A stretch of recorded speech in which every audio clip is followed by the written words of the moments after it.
Hello and welcome to the Aquarius Podcast. I'm your host, Randy Reed. This episode of the podcast is sponsored by none other than Aquarium Co-Op. So head on over to aquariumcoop.com, check out all the great stuff on the website. The super healthy plants got a great selection right now, which of course is time relevant. We're always working to keep all of the plants that we carry in stock as much as we can, but these are definitely challenging times. And just right now in this little bit of time, we've got a lot of our plant species in stock right now, looking great. Go check those out. A couple quick exciting announcements. Again, very time relevant, but hopefully if you're listening to this in the future, nothing will have changed as far as availability. But the Zis brine shrimp hatcher, the Artemia blender, we have in stock. We've got a great number of them available that we brought over from Zis in South Korea, and this thing is the premium, the best brine shrimp hatcher on the market. I run anywhere from 2 to 3 of these things at a given time, just so I can have a great supply of brine shrimp hatching at any given moment when I need it. So jump on the website, grab one of those if you haven't already, or grab 2 if you run a fish room and you just kind of need that cycle again, or 3 if you're super crazy like I am. And also, long awaited, long overdue, a 60 count pack of root tabs. That's right. The easy root tabs now come in a 60 count pack in addition to the 20 count that's already available. So head on over again, www.aquariumcoop.com. Now, on to the interview. Today's date is Friday, August 7th, 2020.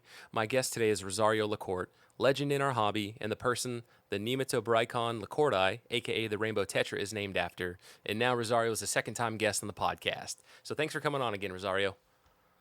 Sure, you're welcome. You forgot the lacortei.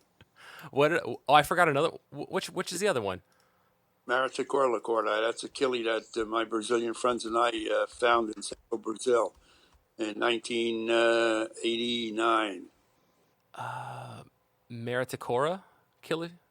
Maratecoara. Yeah, there's a picture in the book. All right, I'm pulling this It up. comes from a little village called Arawana. It's in the Araguaia Basin. Yeah, I'm looking at it now on fishbase.se, and yeah, that's a pretty fish. So you've got Yeah, I two don't know. fish. You've got 2 fish named after you. Awesome. Mm-hmm. Yeah, people know that listen to this podcast that I hold, like, to me that's like the ultimate achievement, and I hope it's not something from like an ego perspective, but it's just like you've made a mark. And I know there's some people that have fish named after them that are a little controversial, but nonetheless, like you've made a significant impact in some form or another for somebody to describe a species and then name it after you, and to have 2 or 3 or multiple fish species named after you. I mean, for you having 2 is just awesome. Is just fantastic. Rosario. That's nice. It's a nice feeling.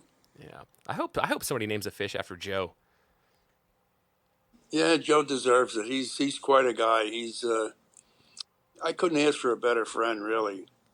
Yeah, he's so awesome, and the way that he talks about you, it's Yeah, he never talks about himself, but he's like, oh, the very first time I met and talked to Joe and went to his house, he's like, you got to talk to Rosario, and I'm thinking Rosario's not going to want to do anything with me, and he's able to orchestrate it so that I pull you away from the Zoom Ed booth and you come over to the hotel room and we do like an 30, 45 minute hour long interview and head back to Aquatic Experience, and that was just a fantastic thing that he was willing to go out on a limb to recommend me to you, and for you to take a chance and actually do the interview with me was amazing.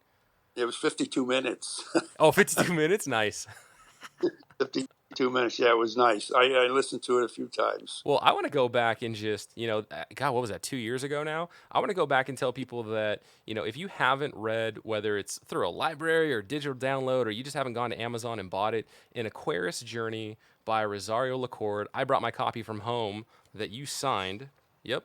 To Randy, best wishes, Rosario. Yep. So I've got a signed copy from you that I picked up, read like half the book or 3/4 of the book on the way home on Yeah, the flight from New Jersey, and it's phenomenal. You've got full color illustrations, you've got black and white where it's appropriate for a historical photo, and I mean you've got a ton of written content in here about your experiences and what you've done, but you've got so much photography in here as well. So it's not like it's just words, and it's. I wanted to add a much more photography to it. I have a lot of pictures. I mean, I'm loaded with pictures on my computer, and I downloaded everything off of my digital camera and whatever I had, and loaded on a computer. So I wanted much more photography added to the book. But Dan Radabaugh, who's the editor, he said, Rosario, the more pictures we add to it, the more the price is going to increase. And so it was a point that was well taken. Interesting. It might discourage people, but then again, colored pictures really make the book attractive.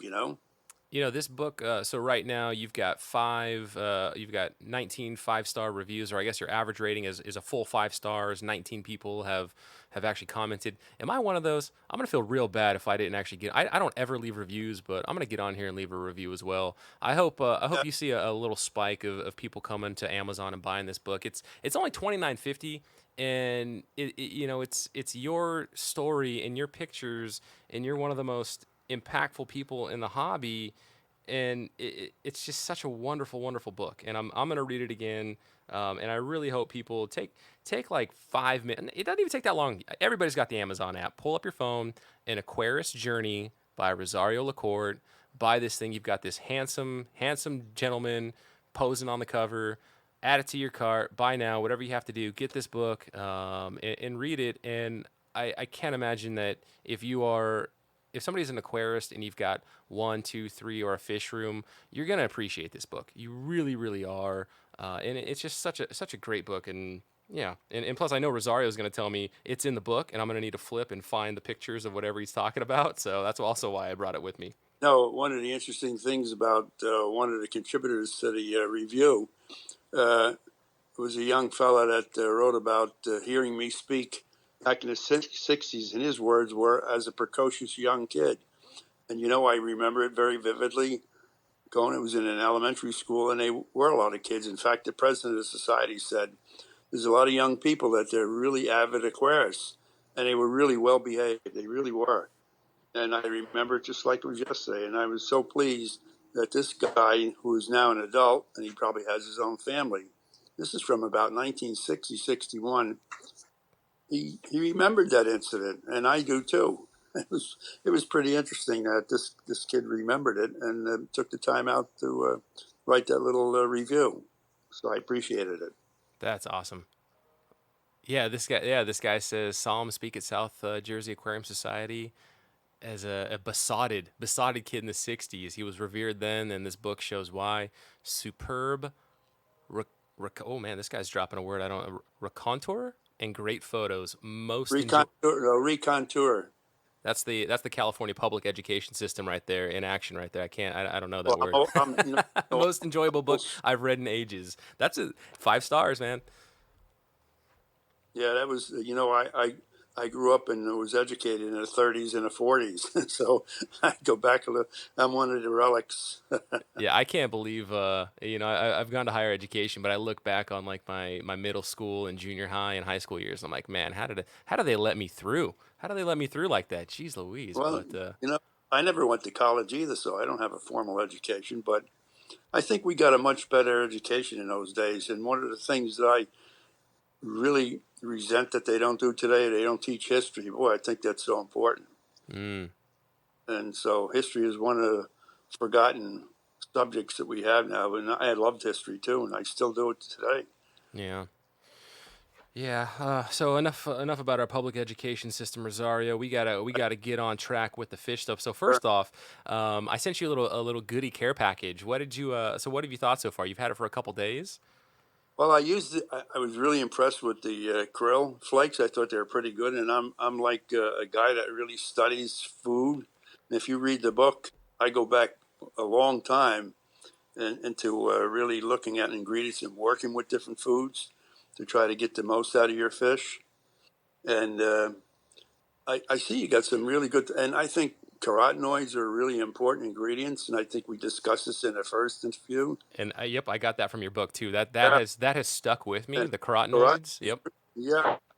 Yeah, carotenoids are really what affects the coloration in fish, and it excites their chromatophores, and that's what gives them a nice color. Of course, sunlight means a lot too. You get fish. I've collected fish in black water, and you can't imagine the redness. I mean, they're so brilliant. But I think that may be due to the fact that they can't see each other that well, and in order for opposite of sexual attraction for spawning, maybe this is nature's way of intensifying the color in black water. Right. I've been in black water streams in southeastern Brazil that were so black. You put your hand in the water, you go down a few inches, you could hardly see your hand any longer.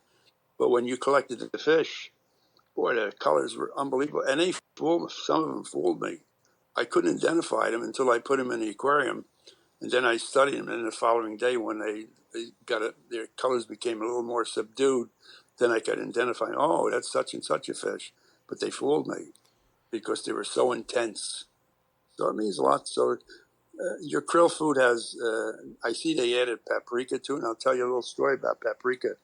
I had a lot of experience with paprika. I used that in my early days because in the 20s, the Germans discovered that they were big canary raisers, breeders, and they discovered by giving them paprika, once they shed their feathers and got a new batch of feathers, by feeding them paprika, they would turn orange. They would get more colorful. And so I used that on some fish. I used it, my first fish that I experimented with were little Tetra Von Rios back in the 50s. I was feeding them paprika right out of the jar. And they ate it. They ate it like crazy. And it did affect them. There's no question about it. They turned red.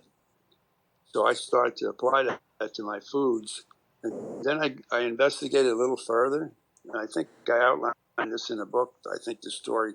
And James Atsu, Dr. James Atsu, was one of the curators of the New York Aquarium.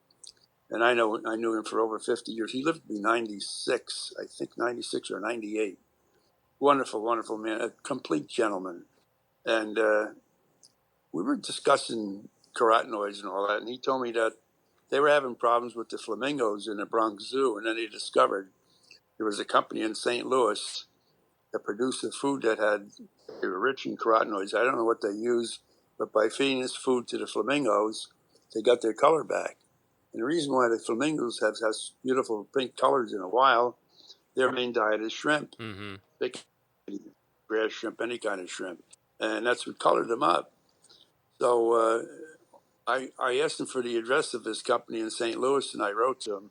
And the president of the company answered me because he thought this was going to be another outlet. When I told him what I was doing, I would like to experiment with some fish. He got very excited, and he sent me 10 pounds of this stuff. Oh, wow. Well, the fish weren't that crazy about it, so it was an experiment that didn't really work out too well. But then I found out, if you feed a lot of Daphne, you get wild Daphne and you get Cyclops. That really colored the fish up too, and shrimp.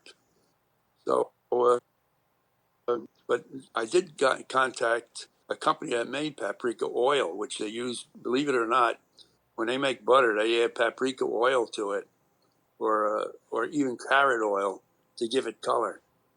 So I got a whole gallon of carrot oil and I got a gallon of paprika oil. I forget what I paid for it. I still have the letters from the early 1960s where I corresponded with the people that owned the company. I think the company was from California, as a matter of fact.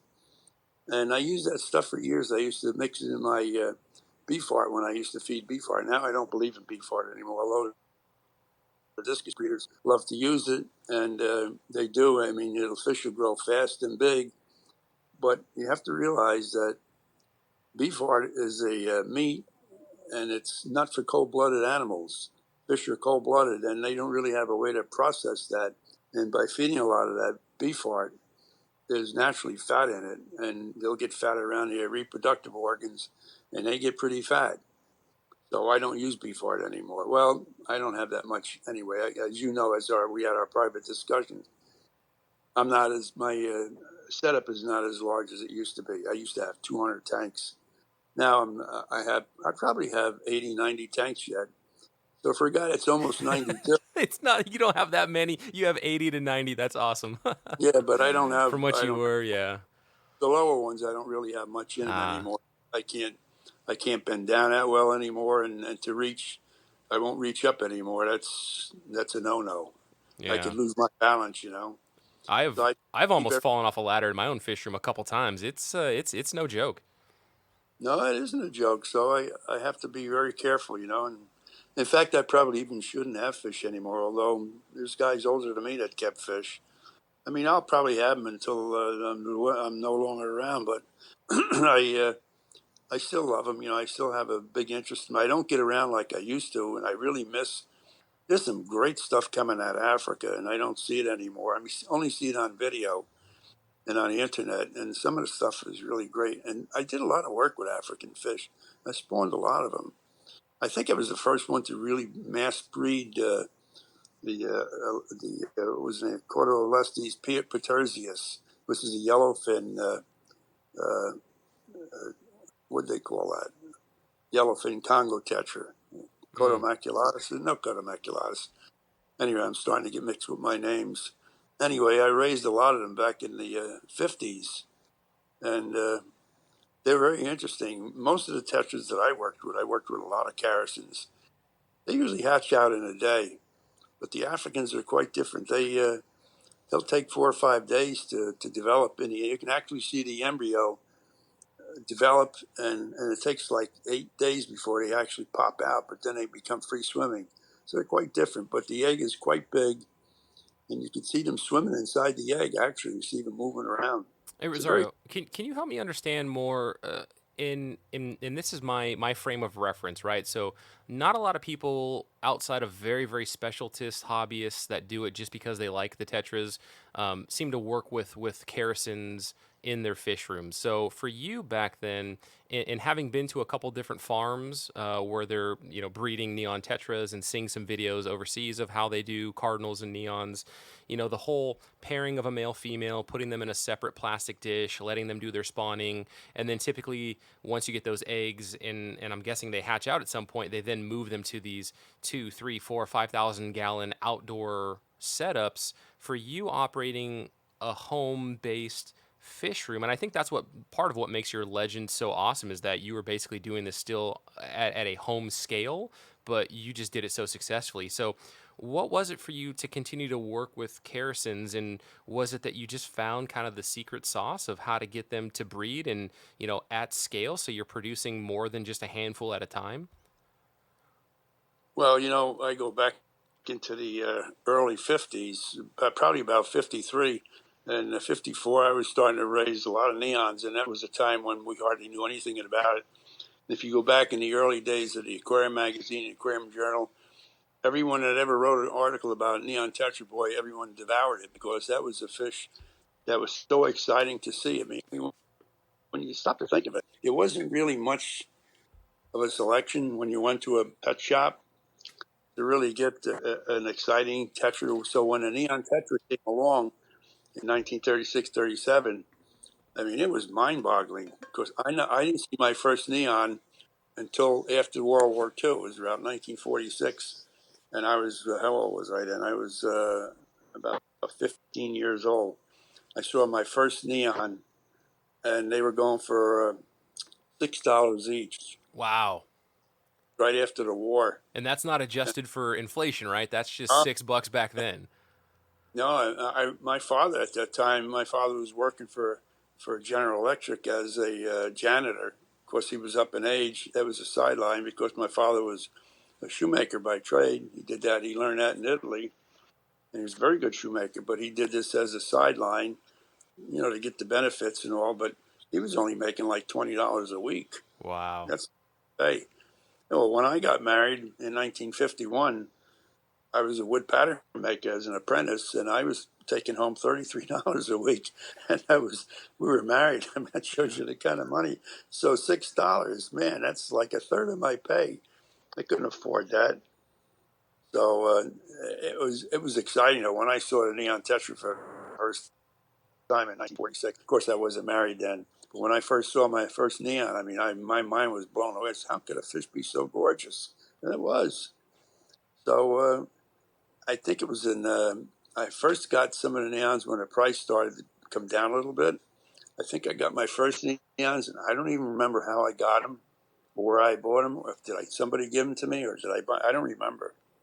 But it was in the 50s, 53, somewhere like that. And my water was I was living in Elizabeth, and we had wonderful water. It came from the Wanakee Reservoir up in North Jersey. The water was very soft. The conductivity was probably about 70 microsiemens, something like that. and they were just breeding on me like that. I learned how to breed Tetras, and I tried it on them for the first time. I threw them in a tank, a pair. Actually, I remember filling up a tank right at a tap, and the next day I had an air stone in it, and the next day I threw a pair of neons in it, and they spawned. Wow. In a few hours. I said, wow, this isn't so hard. And that's what happened. And they take about 24 hours to hatch, depending on temperature, but uh, they hatch in 24 hours, and then it takes another 3 or 4 days for them to become free swimming. And everybody was saying, oh, you got to use their finest food. And I happened to throw some brine shrimp in their tank just for the heck of it. And I looked and I said, wow, they got bellies on them, orange bellies. They must be eating the shrimp. So some of the tetras, they might be small, but you might be fooled. They can eat newly hatched brine shrimp, but we were using, in those days, we were using the shrimp that came out of San Francisco Bay. The price was pretty cheap. We used to get San Francisco Artemia, and I think the San Francisco Aquarium Society handled it through their societies. So they're the ones that sold it. And so their shrimp is smaller than the Artemia that comes out of Salt Lake. Right. I've heard that. So we used to get a whole gallon for $10. Can you imagine? Wow. I mean, it was amazing. And so from there, I started raising a lot of neon tetras. I had people in those days. The parakeets were the big hit in the country for pets. Everybody wanted parakeets. There was a craze on parakeets. I had people that wanted, just let me have a pair of those neons. I'll give you a pair of parakeets. That's how bad they wanted them. Parakeet the bird, right? Not like a. Yeah, Okay. yeah, Wow. yeah, the little parakeets. Yeah, that was a big craze in those days. And then the next craze was chinchillas. Oh yeah, you get a chinchilla. It might cost you $1,000 for a chinchilla, but you had to brush them down. Their fur had to be just so they couldn't be knotted. For you to get a return on your investment, you got to take care of the fur. So and that didn't last too long. I had a friend that was pretty well to do, and he bought a pair of chinchillas, and he was going to set the world on fire. Well, you're going to set, yeah, there ain't not too many guys setting the world on fire doing this pet stuff. Yeah. They did. So, but now they got neon tetras down pretty well. I had a friend by the name of, I forget his last name. His name was Budgie. He had a big wholesale place up in North Jersey. And he was a good friend. He used to buy a lot of my excess stuff. And in those days, if you imported a lot of fish from the Far East, of course, you use a specific airline.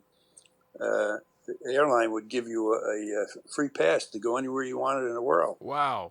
Got a free ticket because he brought so much food, fish in from the Far East. So he got a free ticket to go to the Far East.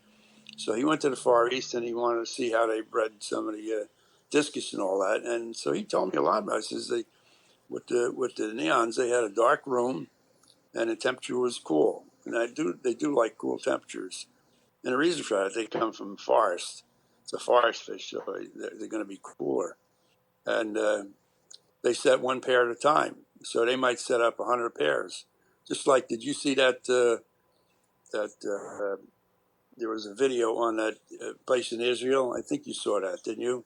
There was a video, pretty good video on an operation in Israel where they raise beautiful guppies. Yeah, that's an Aquarium Co-op video that Corey shot. Yeah. And then they have a room just for the cardinals and the neon tetras. Yep. And really knock them out. So they set them up in pairs, and within 24 hours or so, usually 2 days, they'll spawn. And then you take the pair out. Actually, you can actually even collect the eggs. You're not going to hurt the eggs if you, in a figure-8 motion. You can take the eggs out and put them in another container, or another tank if you want to do it that way. You don't have to tie the tank up. I've done that many times. I've taken eggs away and placed them in another aquarium where I might have spawned a few things, and I just put all the eggs together. So, but you know what's nice about the Characens? They're more of a challenge. Everybody's into cichlids, and the cichlids are really nice, but they usually have a pattern. They're either mouth brooders or they lay eggs on a rock. But you stop and look at what the Characens, there's a lot of Characens that have really very peculiar spawning modes of reproduction. You got the Copena arnoldi that jumps out of the water, and they put their eggs on a leaf. Oh, geez. And the female swims away, and the male stays underneath that leaf. And every once in a while, he'll splash and throw water on the eggs. And they develop right on. I mean, that was a strategy that's really quite interesting. And then, of course, then you have other tetras that spawn on rocks. You have some tetras that spawn like angelfish at an angle. You can spawn them on a slate. There's so many different strategies that Charactens use. They're a very interesting group of fish. And they present a little bit more of a problem, or a little bit more of a challenge, I should say, for anybody that wants to breed fish. They're more challenging than I think any other group of fish, as far as I'm concerned. Did you focus so much on the Kerrisons back then because it was a challenge, or maybe it's a combination? So it's part challenge, but it's also part, like you're saying, it's just so new and exciting that, to me, talking about it in 2020, the neon tetra, we take it for granted. Basically, we're back, like you're saying, like when you first saw these fish in the 30s and 40s, it's just a Yeah, completely different thing that you've never seen before. So there's the price motivation. So they're not being bred overseas in Southeast Asia at a mass scale yet. At this point, they're probably all being wild caught, right? And so there was an right. opportunity for you to actually enjoy this fish, have the challenge. It's incredibly beautiful, and then you've actually got a little bit of financial incentive to, man, if I can actually breed these things, people want them, and I could Yeah, I can good. I can sell them. Yeah, that's right. Well, tetras, have big spawns anyway. And Mm-hmm. in the beginning, when I was in the hobby, the only thing we had available were guppies and swordtails and platies. Really, there were nothing much mollies. As far as tetras are concerned, maybe you would see a little tetra von Rio. Black tetras were very popular. Glow light tetras, and well, a lot of stuff came out of British Guiana, because that was a big export place too. They collected a lot of fish from British Guiana, and it was so close to Florida they could fly right there to Florida, and then be redistributed throughout the country. So there wasn't, once the war was over, and then some of these farmers, fish farmers in Florida, they had the availability to buy some of the planes that were or the aircraft like B-25s. I know in Vero Beach, the what was the name of that company? I used to know everybody there. Paramount. Paramount had a B-25 that they used to go down to South America. I don't know if they had a couple planes or what, Wow, but and they that were. was that was a that was a fish farm in Florida. Actually, was so Yeah, invested in the yeah, hobby that yeah, they had a plane or two. yeah, Paramount, and Wow. Fred Koshu. I don't know if you ever heard of Fred Koshu. He's got a number of fish named him. He had a big farm. He's no longer. He's a real old timer, and his brother-in-law ran the operation up in Paramount. And I knew his brother-in-law very well, and so I used to go up there and I used to sell them fish from time to time. They had a very nice operation, and they were Germans, and eventually they went out of business. I don't remember why, but I guess from their age, they just got old and couldn't do it anymore. And I think Fred Koshu had a heart attack. And he was very close friends with Ross Sokolov. But so a lot of these guys had planes. Some people had bigger planes and they could bring larger amounts of fish in. But the export business and import business was really great, and there was a lot of people in it. And now there's only a few farms left in Florida. Mm-hmm. There's not too many left. They really took a bad hit.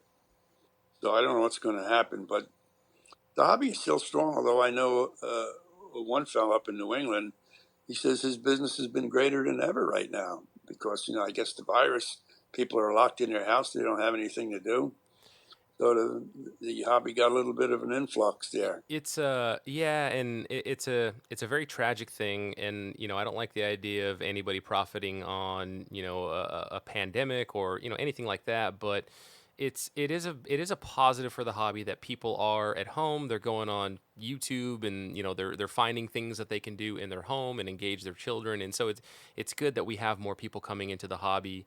But it's I really hope that these people are finding good outlets for information. They're finding good content to help them be successful, and it's more than just something to help them pass these couple months of home isolation. And hopefully it really takes root, like it takes root at the family level, like, man, this aquarium thing is actually really cool, and when life returns to normal they still have that same passion for it, and hopefully it grows from there. So that's my only concern, is that I just hope people don't burn bright and burn out fast. I hope that they can treat this hobby kind of like a marathon. It's a long-term thing, and hopefully they just enjoy it and see the beautiful side of the hobby, and keeping a community tank in your living room or whatnot. Yeah, it's soothing too. I mean, you get tired of looking at TV or going on the internet, and it's soothing just to sit in front of a tank and watch the fish dart around and feed on different things, and it's another outlet. Mm-hmm. Uh, so, Yeah, uh, yeah, definitely. And I want to circle back with the fish food that we were talking about, because I want, some people are probably wondering, like, what food are they talking about? Others are going to know right off the get go. So I sent you Rosario. It's just my appreciation for kind of walking me through some blue galaris and whatnot stuff in my fish room, which hopefully we can get to talk about here. But I sent you some extreme krill flakes, some right, extreme of the slow sinking pellets, extreme nano, and I had to take the opportunity to send you one of our Aquarium Co-op sponge filters and a Zis Airstone. Those are like 5 of our premium best selling products that we have, and I live and die by that krill flake. That is just actually the krill flake and the slow sinking pellets are probably, aside from baby brine shrimp and frozen bloodworms, are my absolute staples. The blue galaris go crazy over the krill flake. The they slow do. sinking pellets are a major staple for my Corydoras, and also my bristlenose too, because there's spirulina in that. So I just absolutely love those foods, and knowing how much of a food junkie you are, and I also sent Joe a little care package with that stuff too, which I think Anita They made him tell me. make it stay on like in the garage for like 3 days before he could touch the box. But Oh, yeah, he loved the food too. yeah. No, we talked about it. Joe did tell me about it. I told him that you were sent what to do. So we did discuss it. Yeah, he was pretty impressed with it. It's But a the krill food is really great. I mean, the fish went wild for it. I have a big tank full of Nematobrycon wadi. I don't know if you're familiar with that fish. It's a blueberry tetra, and maybe that will make an impact on your memory. Are you familiar with that? The blueberry tetra, yeah, yeah. I'm gonna pull it up Oh, on Google right now. well, yeah. I have a large tank. I don't know if it's a 35 high or what, or a 40 high, and I have some cuttings that I put in there of a plant called Costas fascicularis. No, I can't remember the last name. It's a tongue twister. Anyway, 2 of my friends went to West Africa, and they collected. They were interested in plants, terrestrial plants, and he brought some cuttings back, and he raised them. And he gave me 2 cuttings, and I gave the best one to my son-in-law, who has a greenhouse. Well, evidently he didn't take too well care of it, and eventually it petered away and died. So I said, well, I got to do something with the one I have. So I decided to put it in the fish tank, because I have philodendrons all over my fish room. I've been doing that for 60, 70 years with the philodendrons. They're all in my tanks. And so I put it in a tank, and boy, it took off. If you were to Mm. see this tank, it looks like all bamboo in here, and the plant's like 6 foot in diameter. It grew out of the water. Oh wow. It's a flowering ginger. It doesn't have a fragrance. I brought a ginger back from South America, which is in a book, and I planted it outside because I planted it next to my basement, which I think the heat from the winter months prevents it from freezing. I don't understand, and it comes back every year. This is a tropical plant, and I'm in a northern temperate area, which is, it gets pretty cold here. Every year it comes up, and every August, another week or so, I'll start getting blooms, and it has a beautiful fragrant flower on it. You should send me That's you should send me yeah, a picture of that. yeah. It's in the book anyway. I don't want to repeat it. It's all in. What do you know what page it's on? Because I'll pull it up right now. Uh, no, I don't. Oh, that would be awesome if you knew it off the top of your head. That would have been I, next level, Rosario. I should put some markers in there. I don't think you can miss it though. It's a picture of a beautiful flower. The Mm, flower doesn't last a day, but it comes on a crown. It's like a canna lily, mm. and they open up each day, and it'll last for a couple of weeks. And the fragrance, just your socks off. Have you ever kept? So this is one that I'm really enjoying, and I've probably had them now for going on a year. Hyphesibrecon. Let's see here. Where is there? Alades? Alachis. Elicays. Yeah, Elicays. So, yeah. I had them years ago. I never did anything with them. I don't think I had many, and I don't remember too much of what I did with them. Sometimes I'd get fish and I never get around to spawning them. So I may have spawned it and I may not. I don't know. I can't give you a definitive answer. well, That one time I had, when I had my last house, I had a 3-car garage with skylights in there. I had orchids in there and philodendrons all over the place. And I even had a poinsettia bloom for me. And what was I going to say? What am I getting to? No, I forgot what my train of thought was. well, I'll hijack it. So the reason I brought that one up is you reminded me because you dropped the genus name Hyphesibrecon, but Oh, that that's right. Elicays, yeah. yeah, that Uh, fish, I have that because the common name for it is the Reed Tetra. So my last name being Randy Reed, and I just felt like such a goofball that I'm like, man, if this thing's kind of got my name in it, like I feel like I need to have it. So I ordered some up, and they've only been on the fish list for this one wholesaler once or twice before. I think I got a group of maybe 20 of them or 24, and I absolutely love them. They've got a very very subtle look to them. They've got these little white, a couple white dots on their caudal fin, a beautiful slight blue iridescent sheen all over the body, lovely short but kind of long flowy finnage, and I've really enjoyed having this fish. And well, that fish was described by Marilyn Weitzman. Stan Weitzman was, in fact, he wrote the foreword to my book, and Stan was oh one of our preeminent ichthyologists, world yeah. famous. And he was a curator of fishes at the Smithsonian, and his wife Marilyn was interested in some of those miniature species, and she described that fish. In fact, I think if you look it up, it'll say Weitzman on next to it. She was the describer. Oh wow, She's, what is Alachis? What's that? Is that like a region down there? I don't remember what it was now. I can't remember. It could have been named for some specific thing that particular fish had that reminded maybe a big fin or something. I don't remember what it was. Mm-hmm. I'd have to look it up. Well, anybody I, listening to this, if you ever I get a can't remember. chance. I can't remember everything. Well, I was going to say, anybody listening to this, if you ever get a chance to keep a group of this Hyphesibrecon Alachis, I'm personally very thrilled and very happy with them. And I think the next time they're available, I'll probably order up some more to really fill out my 75-gallon planted tank in my front room. Yeah, as a matter of fact, if my memory serves me correctly, they're from Uruguay, so it's they can take some pretty cool temperatures. Yeah, I wouldn't be surprised if you have an outdoor pond, you could probably keep them outdoors if you don't have a severe winter. If it doesn't go below, let me see, 45 or something like that. Because they get ice down there. I've been in areas in southeastern Brazil. I think the year before when I was there with Stan Weitzman, because we were together on a grant from Geographic, and we spent 6 weeks in Brazil, and the coffee got hit pretty hard down there, and we saw all the coffee, bushes or whatever you want to call them. They were really hit pretty hard, and that's why there was a big drought on coffee. We couldn't get coffee. The price skyrocketed because of that. Because they do get ice down here sometimes, even in southeastern Brazil, so in Uruguay in particular. Mm. At least they're further south. On the note of temperature, and I know you've had a couple different, from reading the book, you had like an old wood stove, I think, at one point in one of your first fish rooms, and then you went to like a nicer, like a baseboard heating system. What Yeah. temperature would you say you typically keep the fish room at, and what type of fluctuations do you see from Well, day to night?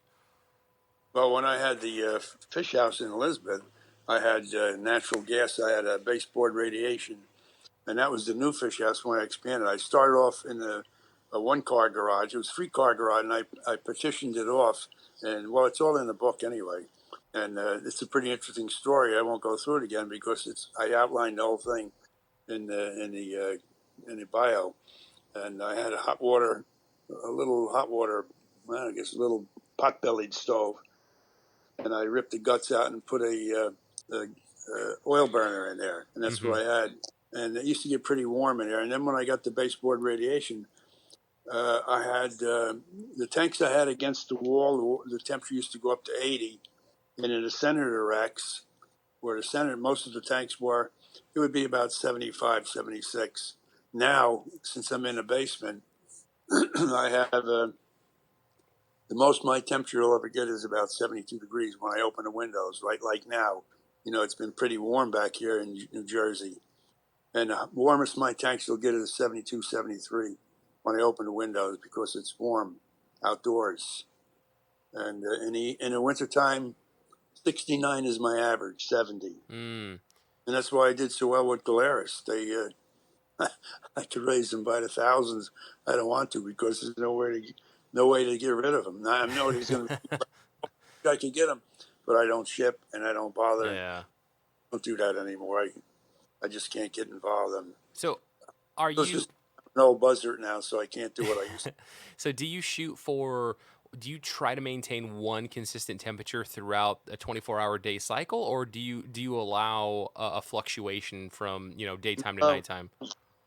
The only fluctuation is if it happens, from the temperature outside. If it gets pretty cold and the furnace has to work a little harder.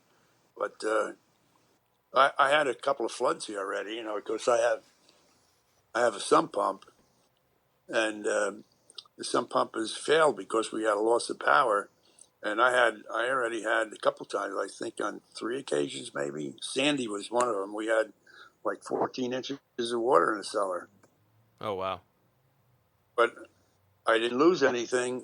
I only lost fish one time. I don't know if it was Sandy or the one before that. And the reason for that is because some of the filters needed to be cleaned out. And what happened was they were compacted too much with organics, and you have to be very careful. And I just couldn't get to it. And I just had too much to do, and I couldn't get to clean those filters. But what happened was, once the airline was shut down, I was without power for 10 days. And in fact, I had to stay at my son's house the one time. And the second time that happened, I didn't lose anything because I knew the hurricane was coming.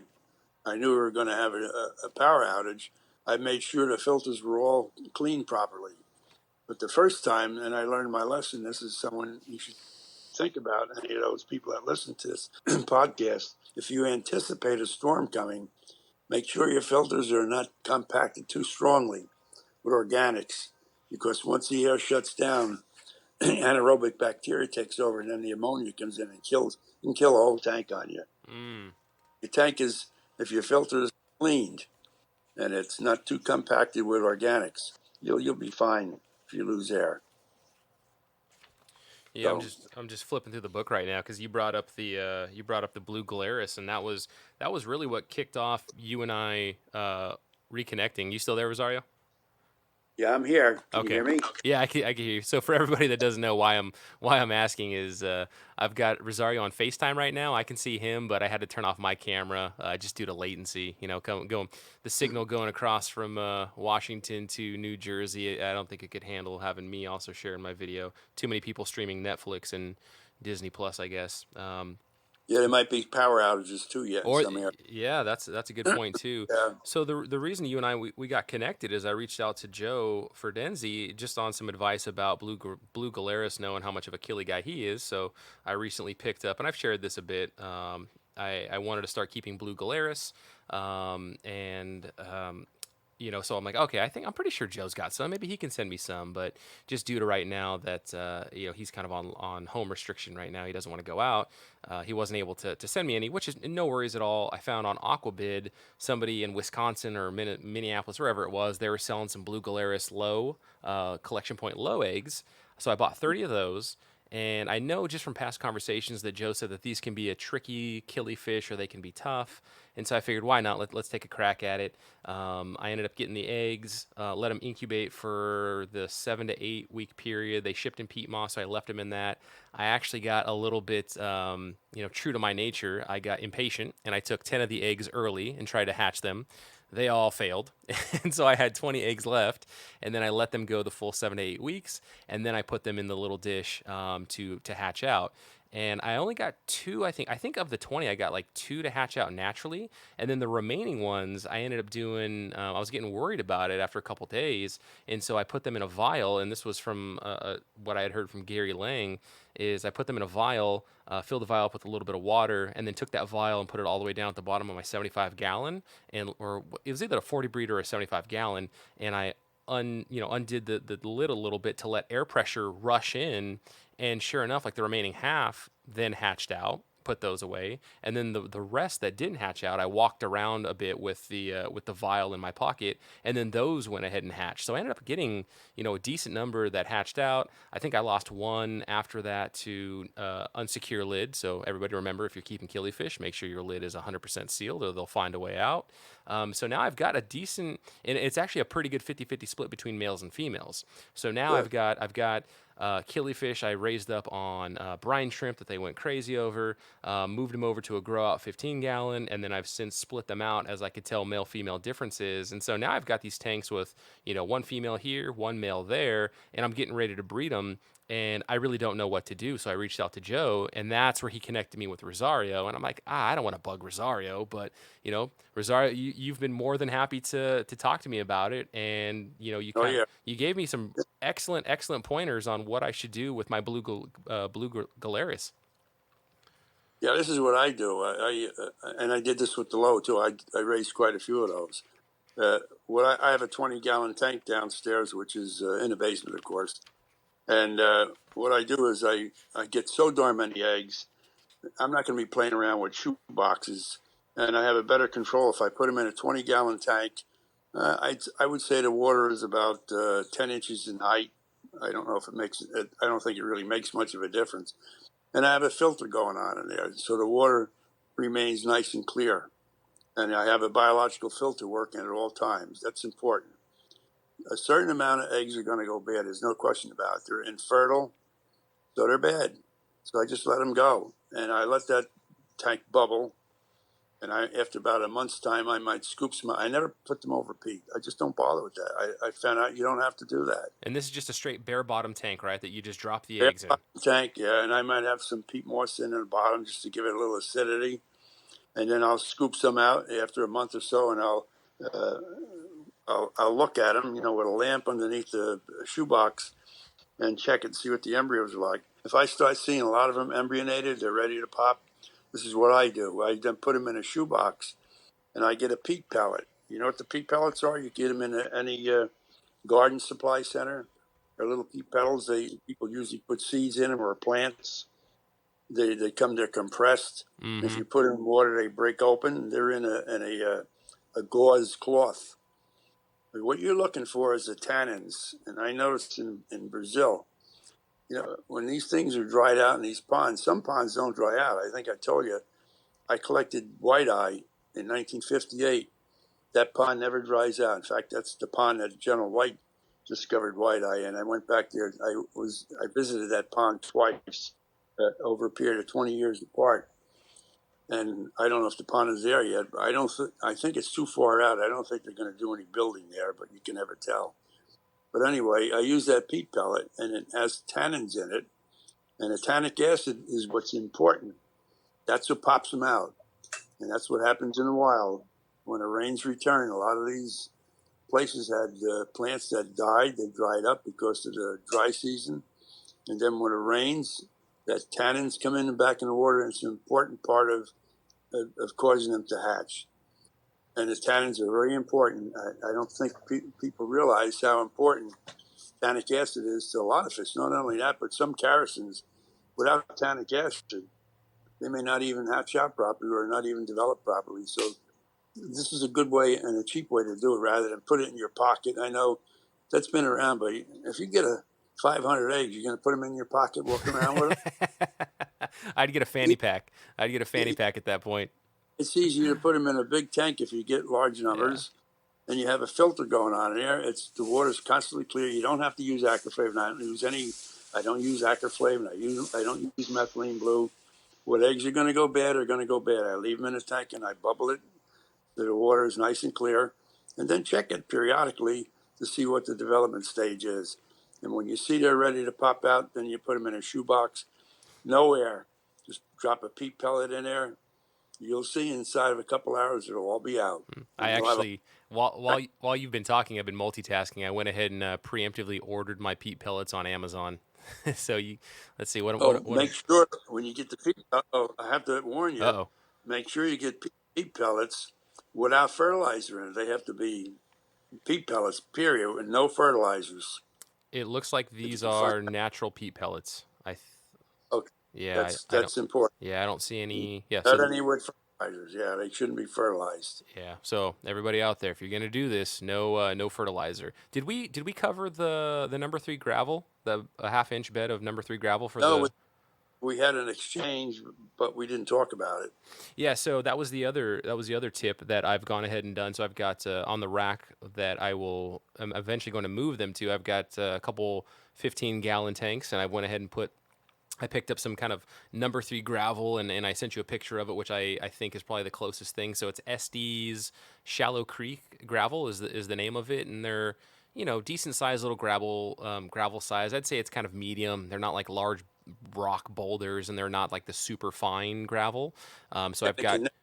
can that gravel be stirred up? If you were to drain that into a bucket, can you stir that up pretty? Oh yeah. Your hand? Oh yeah. Okay, that's good. So I've got. Because what I do is when I want to collect eggs from any kind of killifish, I do this with lyre tails. Well, I used to raise a lot of killies. Even Nothobrynchus rakovi, I used to raise thousands of those. I just use number 3 aquarium gravel. Even Maratecoara lacortei, people might think it's a diver, but it's not. Those fish that dive, like white eye, long appennis, things like that, those are deep divers. All right, you can use a container and put 4 or 5 inches of peat in there. Or now they use that what is that, coconut fiber, and then they have a cap on it with a hole cut on the top so they can go in. They'll learn where to go. Those are divers. That's different. But most of the fish will just skim the surface of the gravel, and they will deposit. Even the Maratecoara lacortei, as I started to say, you would think that was a diver, but it's not. I had the lacortei going for about 10 years. Not an easy fish. I don't even know if anybody has them in the United States now. What They would may. make one person think that Lacorte would be a diver? What is it something in the body? Well, the body, and a lot of people, as soon as they see annual fish, they associate that with divers. Not all annual fish are divers. Mm. Some of them just skip the surface, just like there's one, and I don't know what it used to be Cynolebius bitteri. I know they changed the name now. It's Placelebius. Is it Placelebius? I don't remember. They just skim. They're in mid water and they eject the egg down. I had them going too for a while. It's a beautiful fish. So, but the Glarus, all those fish I breed over a number 3 aquarium gravel. My gravel goes back 60 years plus. I still got the same gravel I had for many years. But what I do is I drain it into a bucket, and you can do this once a month if you're going to change water. I drain all the gravel into a bucket, and then I stir the bottom up, and then of course the gravel sinks very fast because it's so heavy, and the eggs are still floating downward. And then with a figure 8 motion with let me see what kind of a net. You know the nets that they sell today. You don't want a brine shrimp net. It'd be too much resistance. I think it's a step up from. Let me see. There's different size nets. I think it's a green net. It's got Mm-hmm. I would say about a 1/16 of an inch opening or lower, 3/32, and in figure 8 motion, as the eggs are beginning to float downward, you can collect the eggs, and you do that until you don't get any legs any longer, and then put them in that 20-gallon tank, as I said. Or if you have another tank, just keep filtration on it. You don't have to. You don't have to pack them in peat moss, and you don't have to breed them over peat moss. The only thing I don't like about peat moss, and a lot of guys say, "Oh, I raise so many." Well, they can. The only thing you don't like about peat moss, if you're breeding them in over peat moss, you're feeding them food that the breed gets into it, and that may be a reason for failure too, because Mm. you got organics that mix in with the peat moss, and you don't have a good atmosphere or another atmosphere, but you don't have good surroundings for egg development. So you might be creating if you have some dead zones, you might be creating some ammonia locked underneath, or anaerobic bacteria and Mm-hmm. dead zones. So if you ever stirred up peat moss, in a bucket that wasn't used. It's pretty wicked. Nice. So let me No, get some clarification. So I just want to make sure that you're actually taking out all the gravel and then putting it in the I, bucket, or can I I siphon it? Can I siphon it with yeah, a gravel vac? I siphon it out into a bucket. The water, or also that you're also sucking the gravel out too? I take the gravel and the water at the same time because Oh. the eggs are in between the gravel. See, the eggs are down. When they eject the egg, it can get in between the little crevices, and they're too stupid to look for them. But if you breed them in a mop, some people say, "Yeah, I got a mop, and I'm not getting any eggs," but they may be going in there and they're eating the eggs. That's why Mm-hmm. you're not getting anything. But if you use gravel, I mean, this has been my success. Somebody else may not have the same success, but I'm just telling you what I do. And I just drain the gravel in a bucket and then stir it up, and then in a figure-8 motion with a net, has not too much resistance to it, and you can collect all the eggs and just continue to do that until you think you have all the eggs you want, and just put the eggs into a tank, another Okay. tank. So if you were to use one of the wider gravel vacs that don't suck up the gravel, are the eggs just a little bit too adhesive to the rocks to get sucked out No, in that? no, the eggs aren't adhesive at all. Any of those, some of the deep divers like Terralibius, they have very adhesive eggs. If you breed them over a peat moss or something like that, you may not find anything. You say, wait, where's the eggs? But if you look close and you put a light on the side, you can see the eggs but they have little hooks on them, and so the debris sticks to the egg and you can't really see them. Mm. Some have a little hook on there on the egg, so you really can't see the egg. Oh, by the way, and if you have them in peat moss, something I developed years ago, uh, a good way to check your peat moss, if you have fish that you want to breed over peat moss and you want to see eggs, what I do is I take a handful and I put it in a tray, one of those shoebox trays, and I stir it up, and then I keep pouring the fines off. You just wait for a couple seconds, let the heavy stuff sink. You keep pouring the fine stuff off until you only have the heavy stuff left behind, like heavy particles of peat, and then you can eyeball it, or we can see what they call it when they look at chicken eggs. There's a special word they have for it.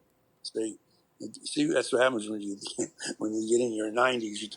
Your computer is so jammed full of information. You have to I forget what they call it, but anyway, they hold chicken eggs up to a light, and they can tell what kind of embryo is going on in there.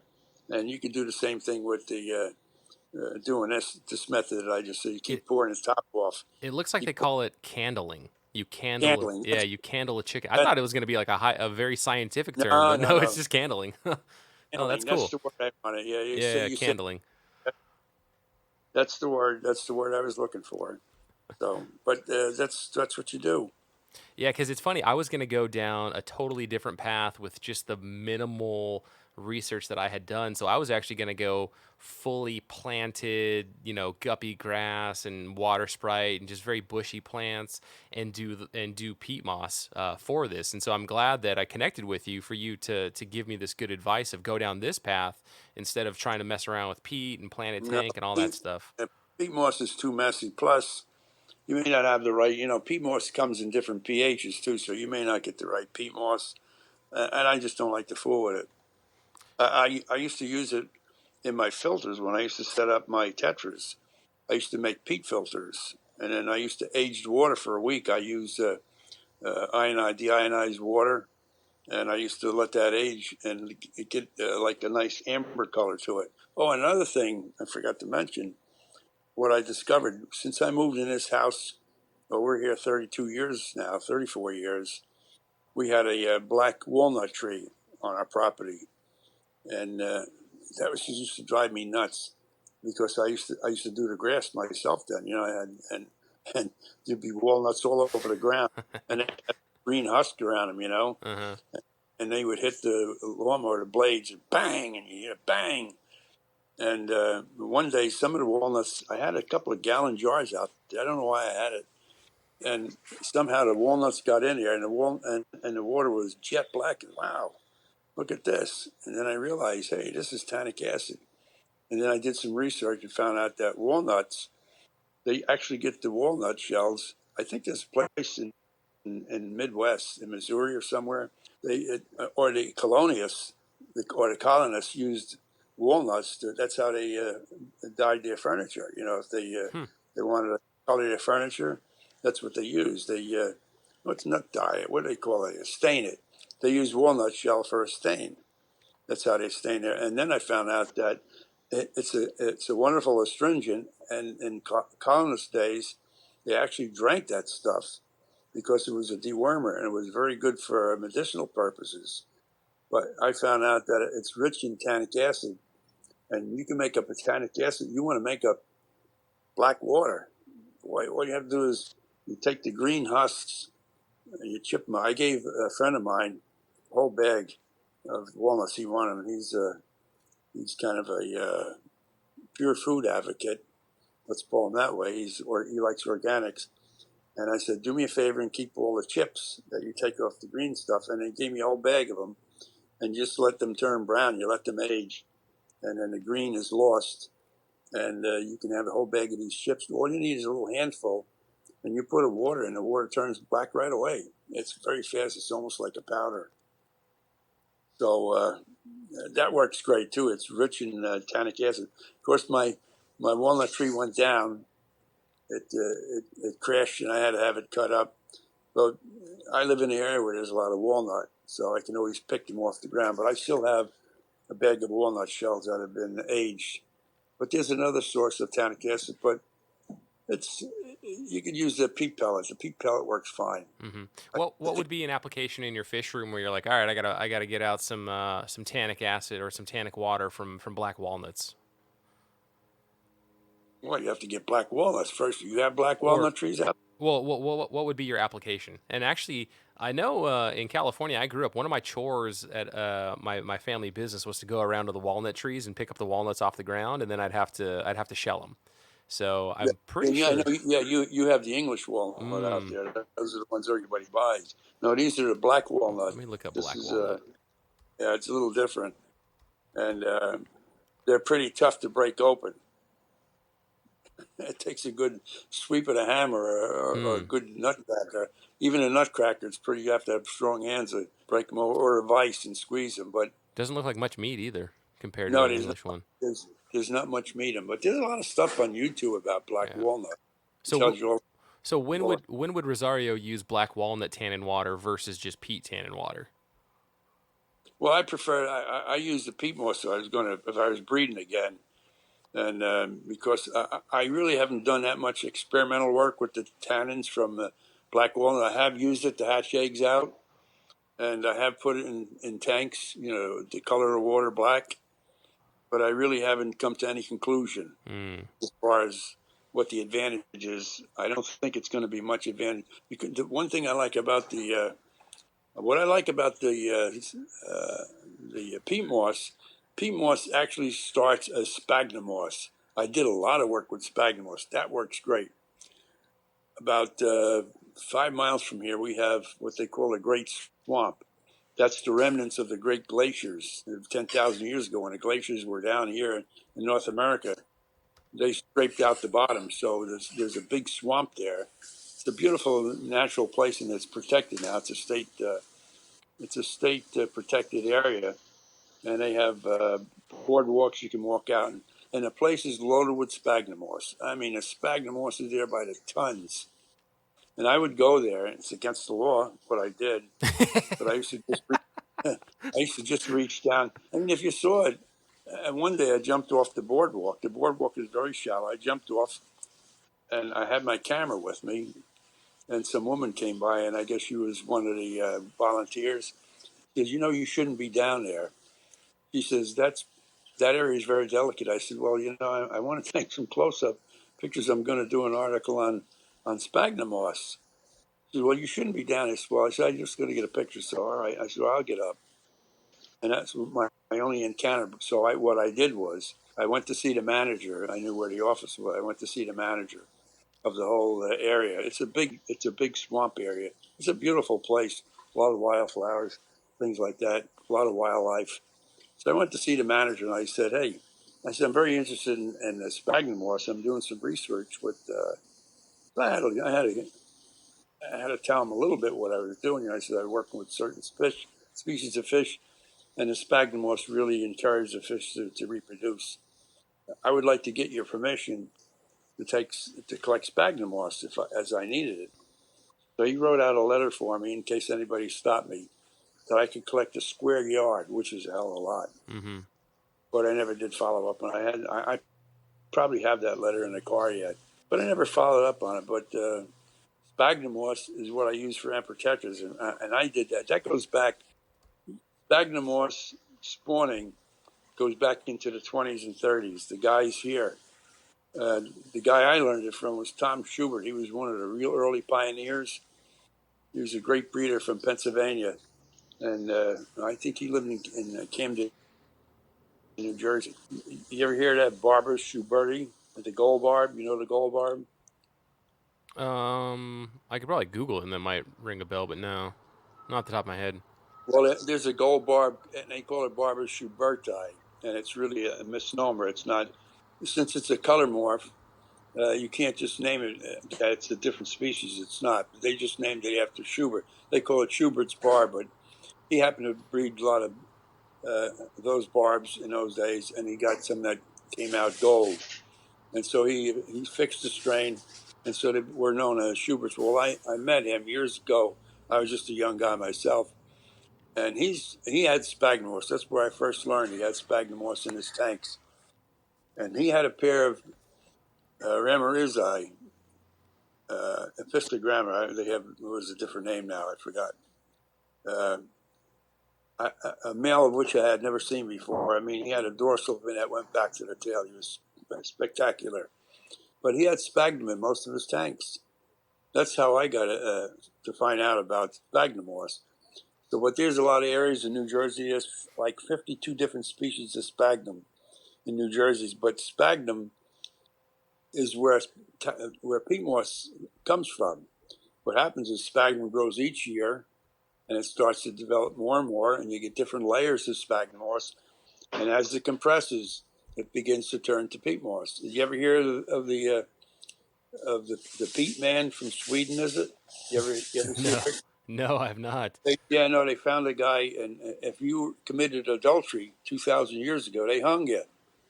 So they found this guy in Sweden. They found him in a peat bog, and there's pictures of him. You can find him. You might see him online if you Oh, look. they found people like in England, right? Because they've got Yeah, those bogs in yeah. England. They Well, find England, those yeah, preserved yeah. bodies.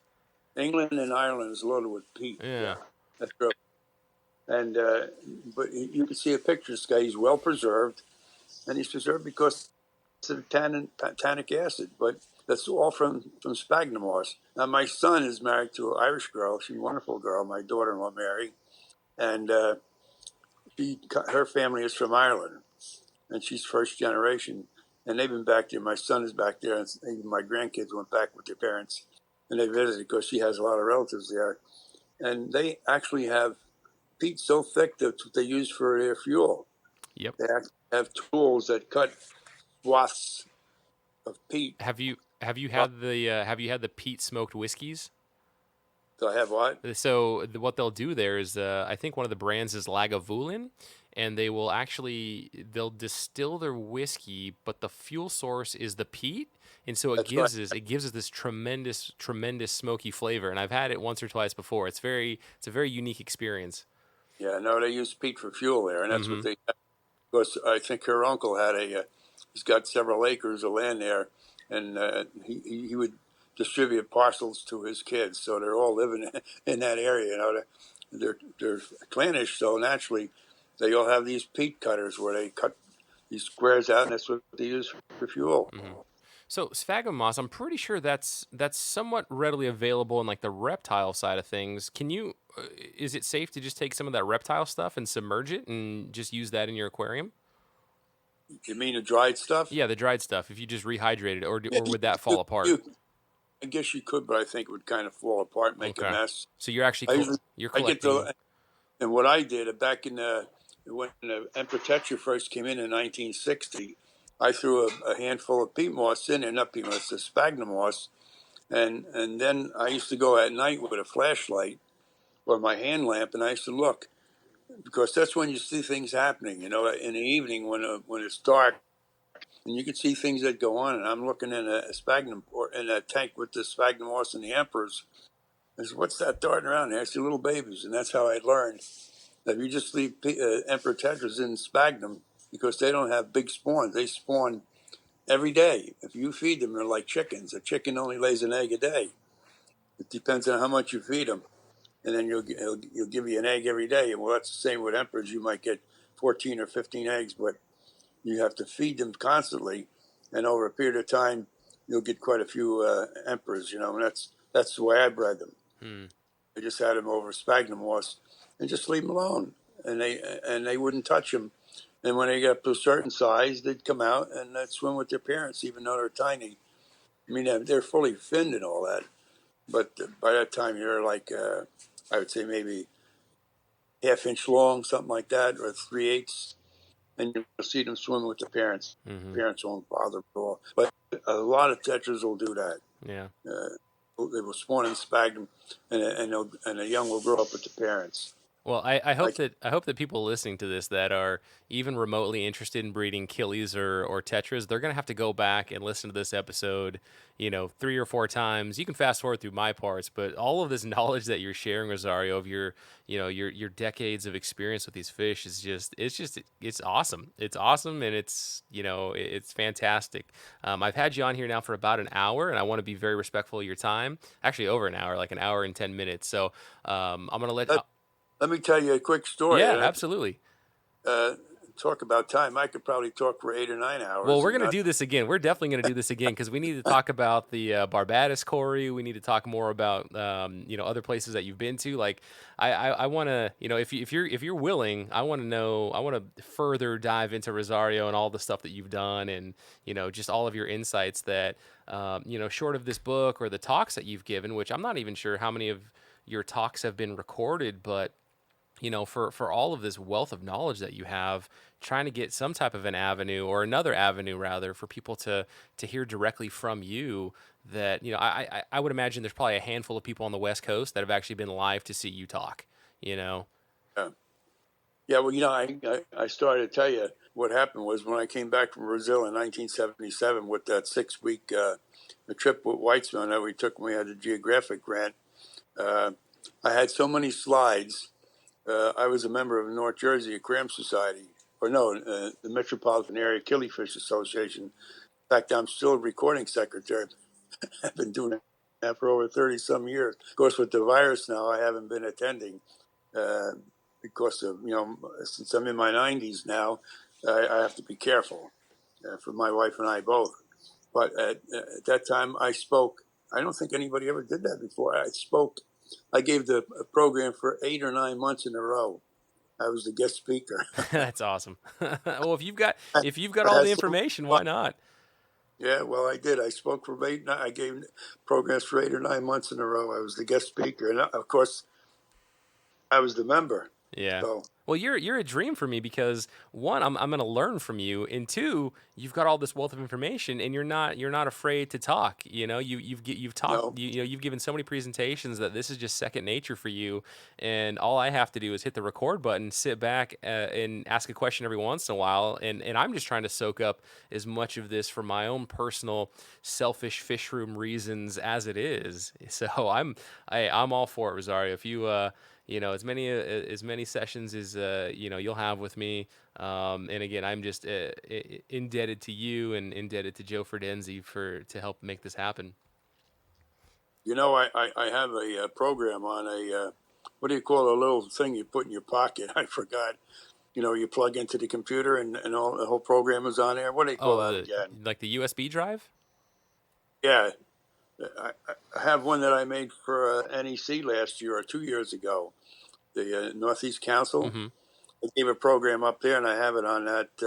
And I was talking to Nancy and her husband, the Olsons from up in Spokane. Do you know them?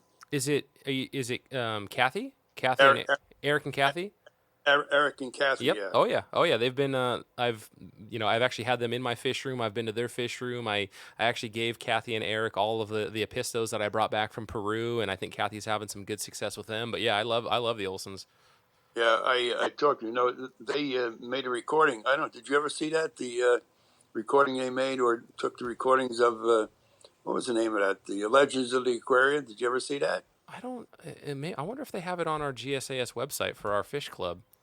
I don't know because the Olsons made that. They were the ones responsible for it. And she interviewed me, and I remember I still have that. I have the discs. I think 2 or 3 discs, Let's see. and there were several of us.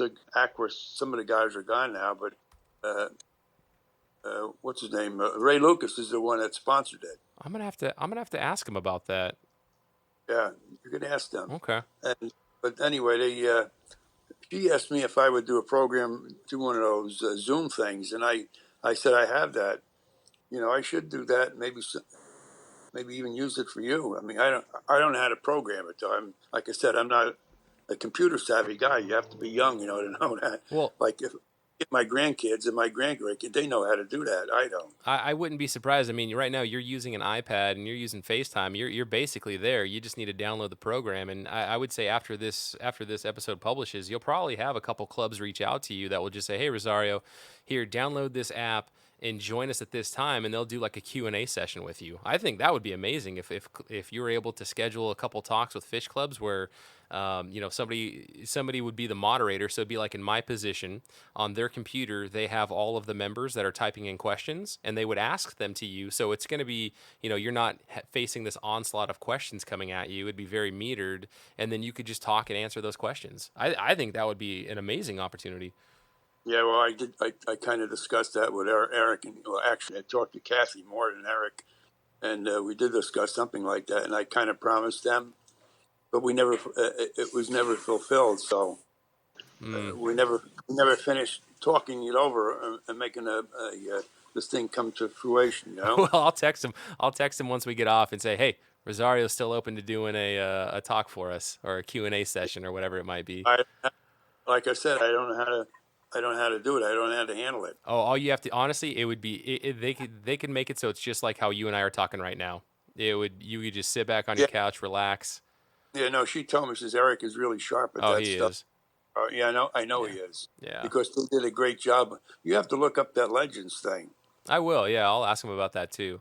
Well, Rosario, I thank you so much, sir. And you and I definitely want to, if you'll have me rather, I want to connect with you again and talk more about Barbados and all sorts of other good stuff. So, Rosario, thank you so much again. I appreciate it, sir. Anytime.